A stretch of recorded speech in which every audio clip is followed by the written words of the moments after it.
प्रधानमंत्री मोदी ने डेनमार्क में भारतीय समुदाय को किया संबोधित। कहा, भारत के पास स्केल और स्पीड के साथ साथ शेयर एंड केयर की वैल्यूज ग्लोबल चैलेंजेस से निपटने के लिए भारत की कैपेसिटी में इन्वेस्ट करना पूरी दुनिया के हित में।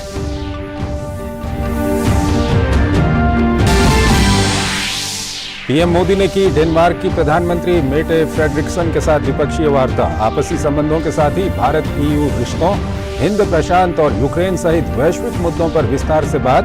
पीएम मोदी ने यूक्रेन में तत्काल युद्ध विराम कर बातचीत का रास्ता अपनाने की अपील की। डेनमार्क की पीएम ने कहा, हम चाहते हैं भारत रूस पर करे अपने असर का इस्तेमाल। पीएम मोदी ने कहा, नई ऊंचाई पर हैं भारत डेनमार्क के संबंध। दोनों देशों की ग्रीन स्ट्रेटेजिक साझेदारी की संयुक्त कार्य योजना पर चर्चा। Startup ecosystem, vocational education, skill development समेत कई अहम समझौतों पर हस्ताक्षर।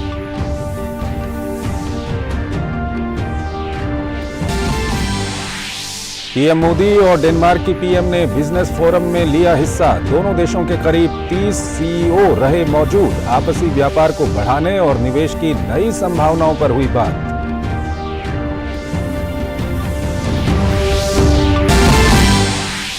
पीएम मोदी कल डेनमार्क में दूसरे भारत नॉर्डिक शिखर सम्मेलन में लेंगे हिस्सा। डेनमार्क, आइसलैंड, फिनलैंड, स्वीडन और नॉर्वे के प्रधानमंत्रियों के साथ होगी संबंधों में प्रगति की समीक्षा। पीएम मोदी नॉर्डिक देशों के नेताओं से करेंगे द्विपक्षीय मुलाकात और होगी संबंधों में प्रगति की समीक्षा।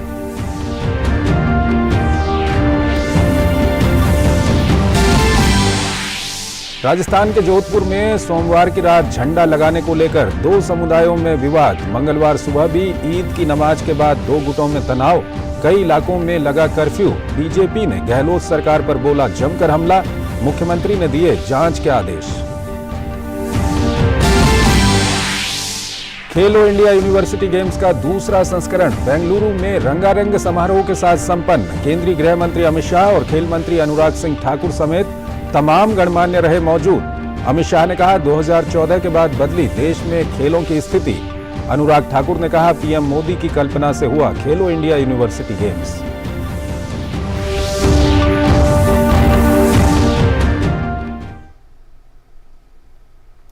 नमस्कार, डीडी न्यूज में आपका स्वागत है। मैं हूं चंद्रशेखर जोशी और आइए सबसे पहले बात करते हैं प्रधानमंत्री के डेनमार्क दौरे की।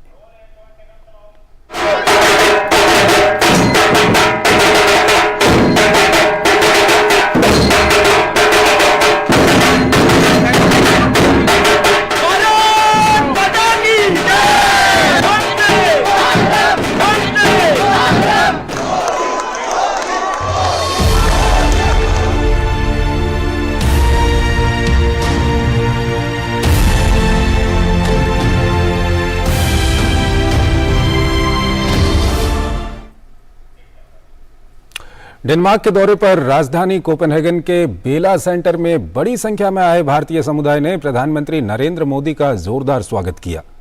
इस दौरान डेनमार्क की प्रधानमंत्री मेटे फ्रेडरिक्सन भी मौजूद थीं। भारतीय समुदाय को संबोधित करते हुए प्रधानमंत्री मोदी ने कहा कि कोरोना संकट के समय भारत की सस्ती वैक्सीन और दूसरे देशों को दवाएं भेजकर भारत ने पूरी मानवता की मदद की।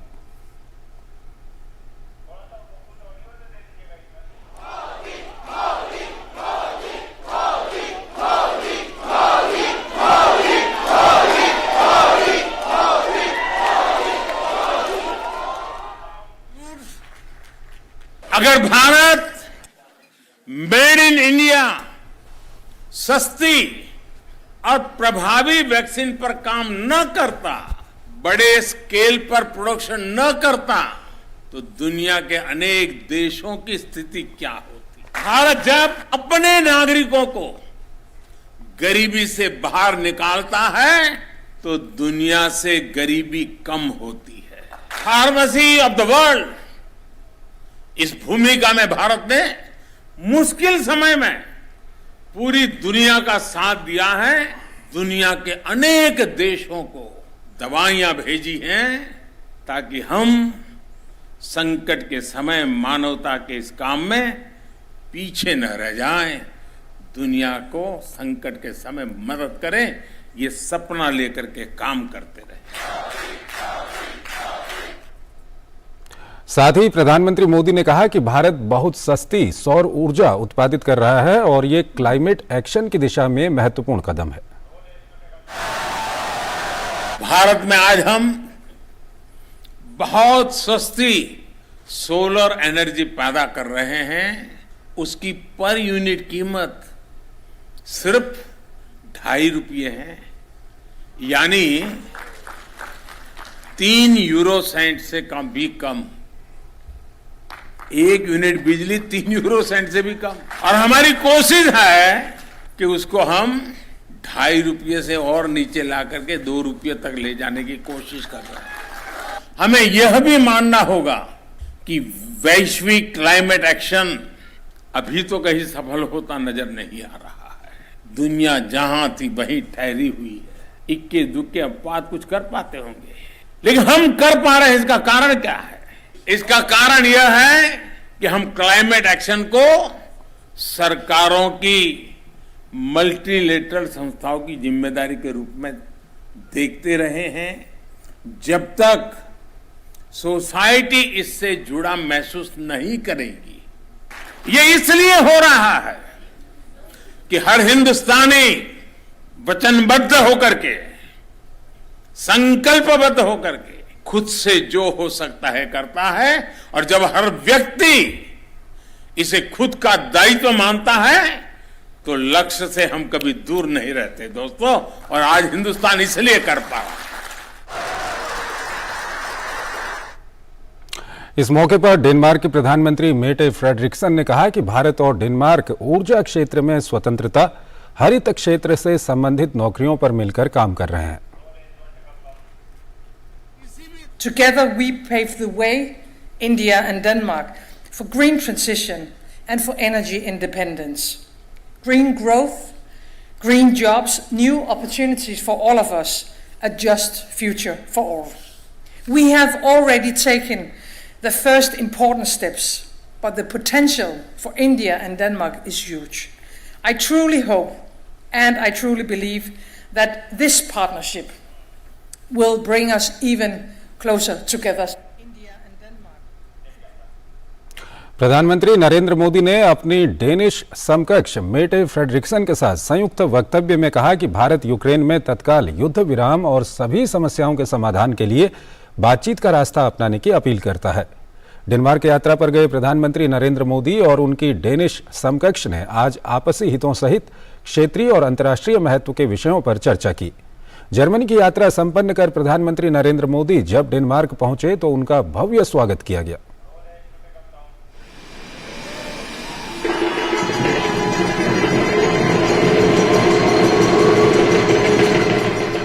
प्रधानमंत्री नरेंद्र मोदी अपनी 3 दिवसीय यात्रा के दूसरे पड़ाव में डेनमार्क की राजधानी कोपेनहेगन पहुंचे, जहां एयरपोर्ट पर स्वयं प्रधानमंत्री मेटे फ्रेडरिक्सन ने उनका स्वागत किया। पीएम मोदी ने भी डेनिश पीएम की गर्मजोशी को लेकर उनके प्रति आभार व्यक्त किया।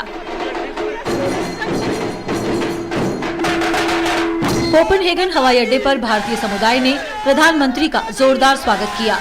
भारतीय समुदाय के लोगों ने पारंपरिक ढोल नगाड़ों के साथ पीएम का अभिनंदन किया। अन्य विदेशी दौरों की तरह ही यहाँ भी भारतीय समुदाय के लोगों ने अपने प्रिय नेता की आगवानी में कोई कोर कसर नहीं छोड़ी। प्रधानमंत्री नरेंद्र मोदी ने डेनमार्क की प्रधानमंत्री के राजकीय आवास मेरियनबोर्ग में मुलाकात की। प्रधानमंत्री नरेंद्र मोदी और डेनमार्क की प्रधानमंत्री ने इस दौरान राजकीय आवास का भ्रमण करते हुए आपस में एक दूसरे से बातचीत की। दोनों नेताओं के बीच खुले मन से हुई बातचीत भारत और डेनमार्क के बीच घनिष्ठ संबंधों को दर्शाते हैं। प्रधानमंत्री मोदी ने कहा कि दोनों देश लोकतंत्र, अभिव्यक्ति की स्वतंत्रता और कानून के शासन जैसे मूल्यों को साझा करते हैं और दोनों देशों में एक दूसरे की जरूरतों को पूरा करने के लिए पूरक क्षमताएं भी है। हमारा दोनों देश लोकतंत्र, अभिव्यक्ति की स्वतंत्रता और कानून के शासन जैसे मूल्यों को तो साझा करते ही हैं।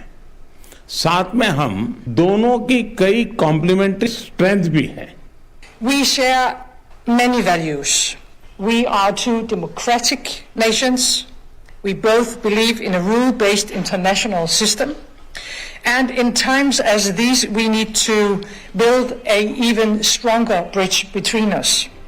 प्रधानमंत्री नरेंद्र मोदी और उनकी डेनिश समकक्ष ने आपसी हितों सहित क्षेत्रीय और अंतर्राष्ट्रीय महत्व के विषयों पर चर्चा की।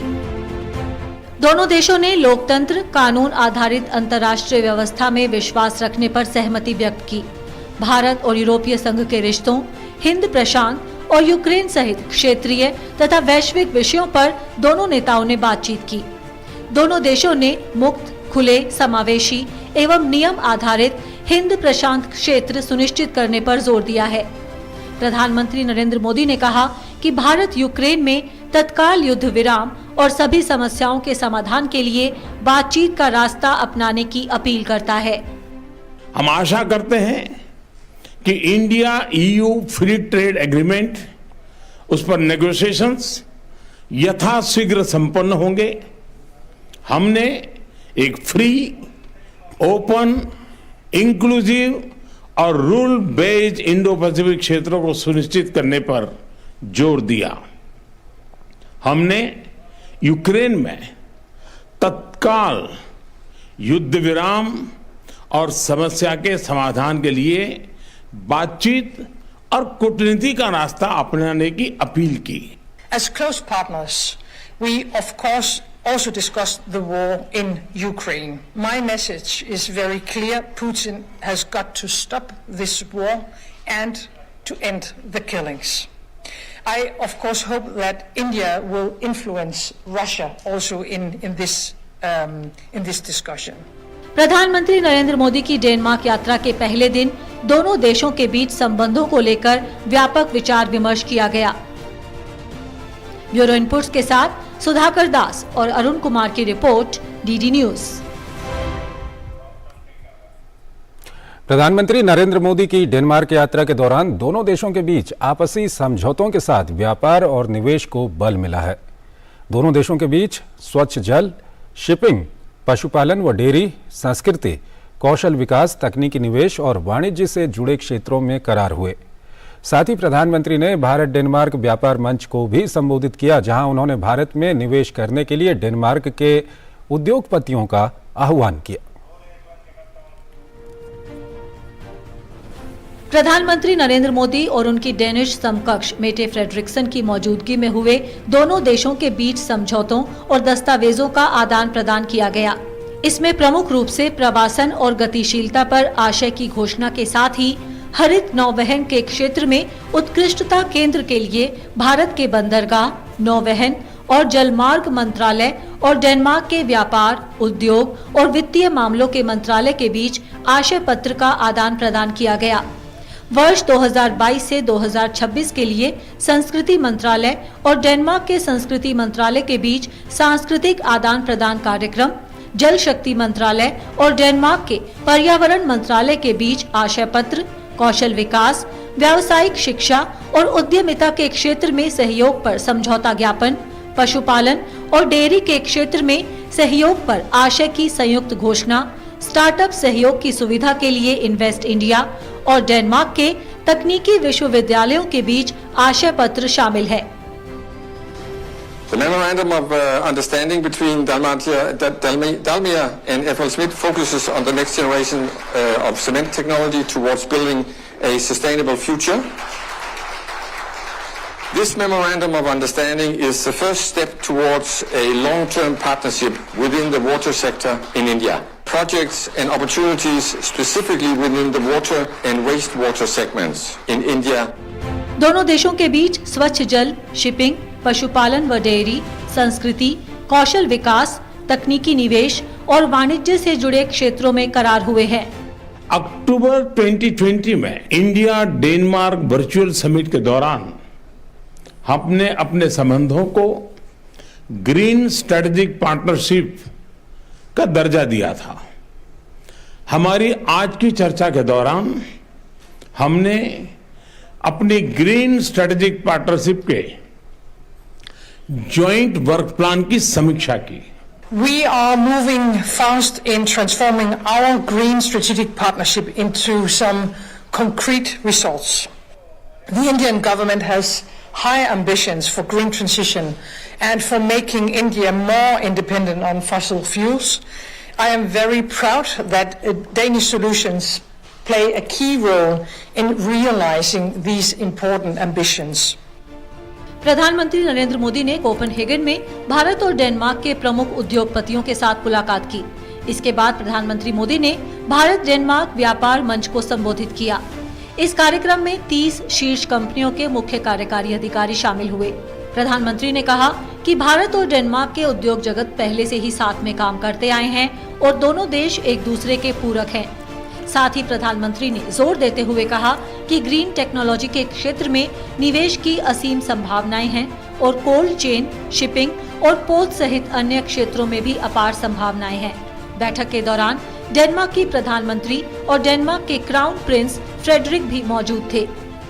200 से अधिक डेनिश कंपनियां भारत में विभिन्न क्षेत्रों में काम कर रही हैं, जैसे पवन ऊर्जा, shipping, consultancy, food processing, engineering, ऐसे कई क्षेत्र हैं। इन्हें भारत में बढ़ते ईज ऑफ डूइंग बिजनेस और हमारे व्यापक आर्थिक रिफॉर्म्स का लाभ मिल रहा है।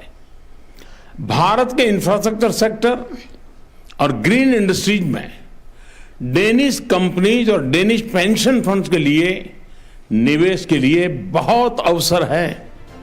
हरित प्रौद्योगिकी के क्षेत्र में जिस तरह से दोनों देशों के बीच आपसी सहमति नजर आई, वो आने वाले दिनों में रिश्तों को और प्रगाढ़ बनाएगी। ब्यूरो इनपुट्स के साथ सुधाकर दास और अरुण की report, DD news.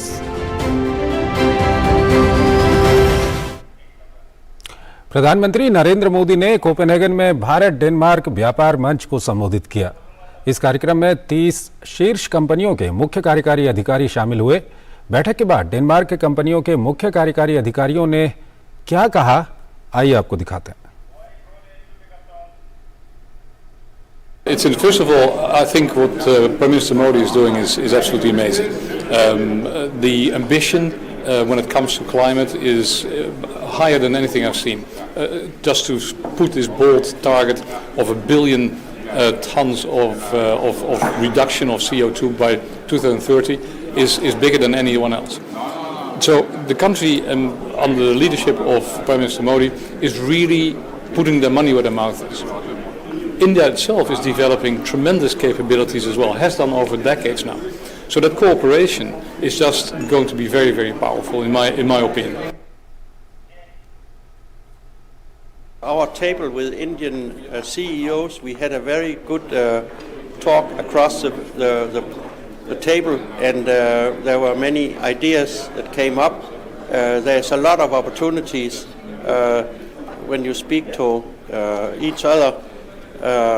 For instance, in my table, we were very impressed by talking about Indian bananas. India is the world's largest banana producer, but it's not sold in the European Union because of lack of cold transport. And that's a huge opportunity for export out of India. There is a lot of opportunities that we hear from all of the other companies also, and from Prime Minister Modi. And as we talked about, the numbers are so huge that, we can't get our arms down. So there is a lot of hope for the future. I think there's a great opportunity here, especially in the collaboration and having that foresight to team up with a country like Denmark that's been working for 30 years on the green energy transition, to see how can we actually combine the experience and the knowledge that's been here, that's been working here, with the great also experience and knowledge that exists in India, to see how can we use that experience in an Indian context. And that can only be done through collaboration. So by bringing the companies together and bring the two nations together, I think India will indeed move forward. PM Modi दूसरे Bharat Nordic शिखर सम्मेलन में भाग लेंगे। Bharat Nordic शिखर सम्मेलन के दौरान प्रधानमंत्री मोदी अन्य नॉर्डिक नेताओं के साथ भी बैठक करेंगे। इनमें डेनमार्क के प्रधानमंत्री मेटे फ्रेडरिक्सन, आइसलैंड के प्रधानमंत्री कैटरिन जैकब्सडॉटर, नॉर्वे के प्रधानमंत्री जोनास गहर स्टोर, स्वीडन की प्रधानमंत्री मैग्डेलेना एंडरसन और फिनलैंड की प्रधानमंत्री सना मारिन शामिल हैं। यूरोप की 3 देशों की यात्रा के दूसरे चरण में पीएम मोदी डेनमार्क यात्रा के दौरान दूसरी भारत नॉर्डिक शिखर बैठक में भाग लेंगे।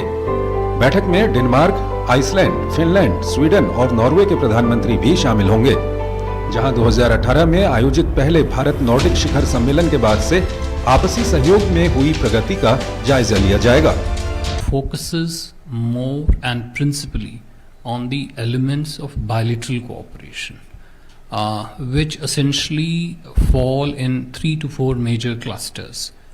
One is the trade and investment ties. 2, the digital and innovation partnership. 3, the green partnership, so to speak. And 4, I would say, other areas of economic cooperation where there are developmental and capacity complementarities between the Nordic countries and India.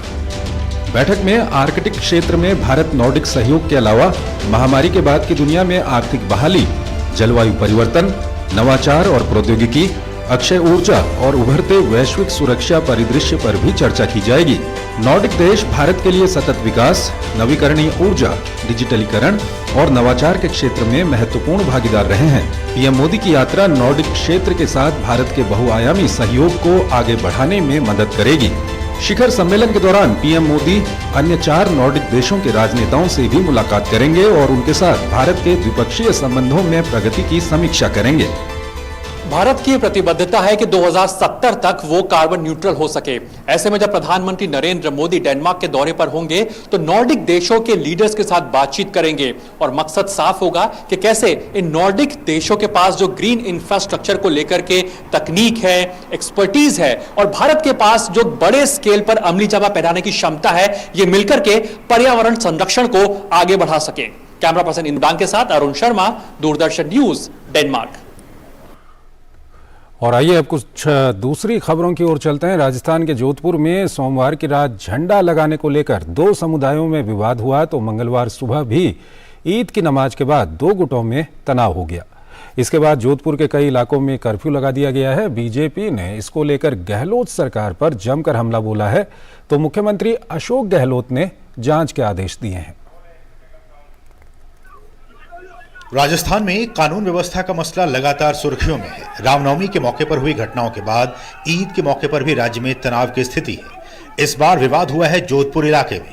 Eid से पहले सोमवार की रात जोधपुर भीतरी शहर में Jalori gate पर एक समुदाय द्वारा की जा रही सजावट के बाद तनाव बढ़ गया। झंडा लगाने को लेकर शुरू हुआ विवाद बाद में तनाव में तब्दील हो गया। पुलिस ने रात को किसी तरह मामला संभाला, लेकिन सुबह फिर तनाव हो गया। मंगलवार सुबह ईद की नमाज के बाद जालौरी गेट सर्कल पर ध्वज हटाने की बात को लेकर 2 गुटों में फिर से तनाव बढ़ गया। भारी पुलिस बल भी तैनात है। इसके बावजूद महानगर के आधे शहर में पूर्णतः शांति व्याप्त है। पुलिस को स्थिति नियंत्रित करने में मुश्किलों का सामना करना पड़ा। इस दौरान उपद्रवियों ने दर्जनों गाड़ियां क्षतिग्रस्त कर दी। अभी हमने हर जगह गश्त करी है, हर जगह अभी तक लगभग शांतिपूर्ण माहौल है। 10 थाना क्षेत्रों में आज 1 बजे से कल रात 12 बजे तक कर्फ्यू है। डैमेज कंट्रोल कर रहे हैं। उसके बाद में सबके प्रत्यक्ष मुकदमे दर्ज होंगे। मुकदमे दर्ज कर उन्होंने कहा अनुसंधान के बाद अग्रिम कार्रवाई की। मुख्यमंत्री अशोक गहलोत ने घटना की उच्च स्तरीय समीक्षा करते हुए पुलिस और प्रशासन को शांति व्यवस्था बनाए रखने की दिशा में आवश्यक कदम उठाने के निर्देश दिए हैं। राज्य में हालात को देखते हुए बीजेपी ने गहलोत सरकार पर जमकर हमला बोला है तो मुख्यमंत्री ने घटनाओं के लिए जिम्मेदार असामाजिक तत्वों की पहचान कर उनके खिलाफ कठोर कार्रवाई के निर्देश दिए हैं। एक तरफा कार्रवाई की गई है, एक तरफा जो है इस तरह का उपद्रव बवाल मचाया गया। पुलिस एफआईआर लेने तक से कतरा रही थी। अभी जब प्रशासन पर दबाव पड़ा है तब जाकर के पुलिस ने एफआईआर स्वीकार करना तय किया है। हमने कलेक्टर और पुलिस कमिश्नर को साथ बिठा करके चेतावनी दी है। राजस्थान में जो वर्तमान में कांग्रेस की सरकार है वो एक नीति पर चल रही है जिसके कारण ऐसी घटनाएं बार बार होती है और उसकी पुनरावृत्ति भी होती है। वो है नीति तुष्टीकरण की नीति। करौली की घटना उसी का परिणाम है। अलवर में राजगढ़ की मंदिर तोड़ने की घटना भी उसी का ही परिणाम है और जोधपुर में कल जो घटना घटी वो भी उसी का ही परिणाम है। ईद से पूर्व संध्या पर जोधपुर में बिस्सा जी की प्रतिमा पर भगवा ध्वज को उतार कर वहां जिस तरीके से इस्लाम का ध्वज लगाया गया, जिस तरीके से वहां पर तोड़फोड़ की गई, हिंसा की गई, ये एक बानगी है, नमूना है।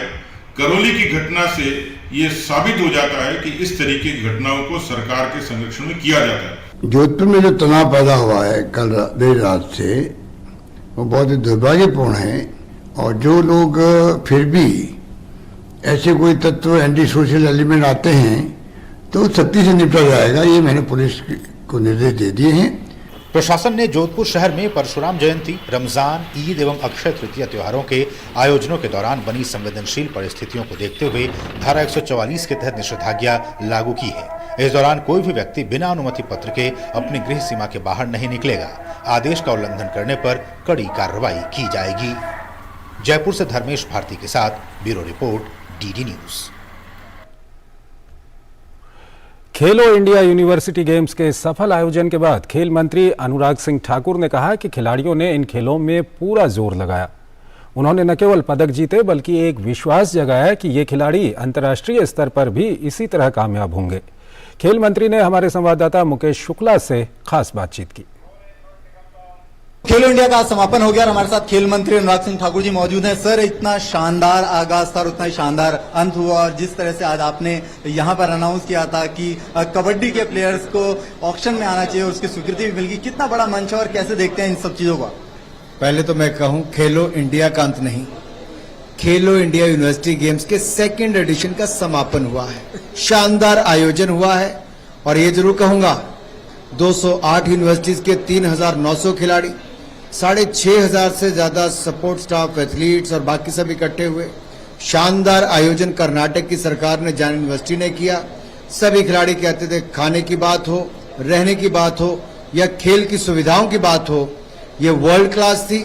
वर्ल्ड यूनिवर्सिटी गेम्स के मुकाबले का टूर्नामेंट खेलो इंडिया यूनिवर्सिटी गेम्स का 2nd एडिशन बेंगलुरु में हुआ, ये अपने आप में बड़ी बात है। दूसरी बड़ी बात है 2 राष्ट्रीय खेल मलखम और योगा, इसको जोड़ा गया। और बड़ी बात, 2 नए राष्ट्रीय रिकॉर्ड बने, स्विमिंग में तो वेट लिफ्टिंग में।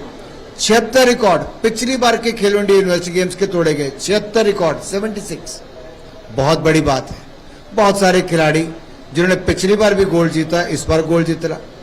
कुछ लोग जो यूथ गेम्स में थे अब वो ओलंपिक्स खेल रहे हैं, जो पिछली बार यूनिवर्सिटी में खेले वो ओलंपिक्स में खेलने गए। तो अपने आप में दिखाता है कि खेलो इंडिया यूथ गेम्स और खेलो इंडिया यूनिवर्सिटी गेम्स ये एक ऐसा प्लेटफॉर्म प्राइम मिनिस्टर मोदी ने दिया है जहां उभरते हुए खिलाड़ियों को compete करने का मौका मिलता है, प्रतिभा दिखाने का मौका मिलता है और देश के लिए उसके बाद खेलने का अवसर भी मिलता है। तो टारगेट ओलंपिक पोडियम स्कीम के माध्यम से हम एलीट्स को यहां से पिक करते हैं, टैलेंट आइडेंटिफिकेशन होता है, प्रतिभा की खोज होती है, फिर उसको तराशने निखारने का काम हमारा स्पोर्ट्स अथॉरिटी ऑफ इंडिया करता है और उसके बाद यही खिलाड़ी देश के तिरंगे का शान दुनिया भर में बढ़ाते हैं जब मैच कर लाते हैं। कई सारे अनसंग हीरो निकल के आए जिनकी आपने बात करी, शिवा श्रीधर, उनका फैमिली देखिए तो वहां पर वो स्ट्रगल कर रहे थे अपने पेरेंट्स को लेकर के, उन्होंने 7 मेडल जैन यूनिवर्सिटी के लिए जीते। गजानन जो पबजी के नशे से निकल करके आए, सर मैंने उनकी स्टोरी भी करी तो उन्होंने कहा कि फुटवेयर की शॉप है उनके फादर की 180 किलोमीटर दूर, लेकिन उनको खेलो इंडिया ने जो गोल्ड मेडल दिया मिक्स इवेंट में, शायद उनके सपनों को यहाँ से जान मिली। ऐसे अनसंग हीरोज के लिए क्या कहेंगे सर? मैं यही कहूंगा, अब ये अनसंग हीरो नहीं रहे, ये लाइव टेलीकास्ट है, टेलीविजन की ताकत ने, लोगों के प्यार ने अब उनको हीरो बना दिया है। ये इनको और ताकत बल देगी आगे बढ़ने की और मेहनत करने की। अगर ये गुमनाम खेल होते, कोई ना देखता तो नाम ना होता, लेकिन ये खेल टीवी पर 130 करोड़ देश के देशवासी ने देखे हैं, वो लोगों को एक नई पहचान मिली, नए उभरते खिलाड़ियों का नाम आज देश देश के कोने कोने में जाना गया है। यही हमारा प्रयास है कि इसके माध्यम से खेलों को और बड़ा किया जाए। Thank you so much to talking to us. तो थे स्पोर्ट्स मिनिस्टर जो बता रहे थे कि कितना बड़ा मंच था और खिलाड़ियों ने उसको हाथों हाथ लिया और उसके बाद आज ये मुकाम हासिल करने में कामयाब। सुमित रंजन के साथ में मुकेश शुक्ला, डीडी न्यूज बैंगलोर। तो इस बुलेटिन में फिलहाल इतना ही। आप बने रहिए डीडी न्यूज के साथ। नमस्कार।